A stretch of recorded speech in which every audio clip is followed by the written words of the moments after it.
Hello, people of grace. For our Pastoral Connect this week, I wanted to take a little bit of a step back and look at where our faith community has been in the book of Ecclesiastes in our Sunday worship services.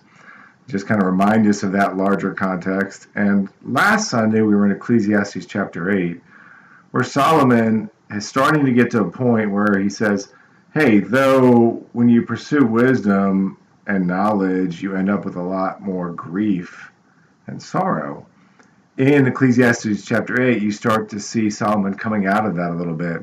He says that, but wisdom makes the face shine, and it takes away the hardness of a man's appearance or a person's appearance. And that's what James chapter 3 says, is that if we really dedicate ourselves to kind of heaven's wisdom, it's first of all pure and peaceable, full of mercy, a pure heart, a peaceable heart, a merciful heart. Their face shines, they're approachable, their face softens. But what we need to understand is that even something like the beautiful jewel of wisdom is not automatically good. If you have a mind that's a little more analytical, a little more willing to explore things and examine things, you might have a predisposition to wisdom, but wisdom has highs and lows. So as you try to figure out this life, James 3 does say that wisdom that comes from above, as Solomon said, it softens your face, it brings a lightness of being to it. As James says, it's pure, it's peaceable, it's merciful. But wisdom is really just your skill set or your lens of how you try to make sense of this world. And so James warns us we need to ask ourselves three things. And we need to kind of like de-spiritualize them in a sense to really get at the spiritual root. James says that wisdom that's not pure or peaceable tends to focus on earth. It's earthly. So be honest. Is your attempt to figure out life and live a good life and make everything work out for you and show that you're smart and that you're a high achiever, is it really just related to this life?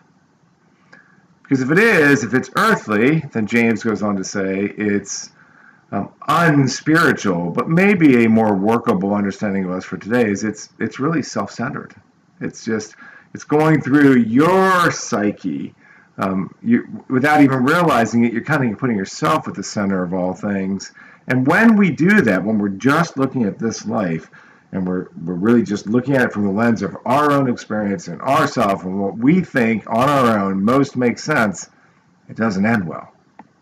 It ends in what James says is a demonic place.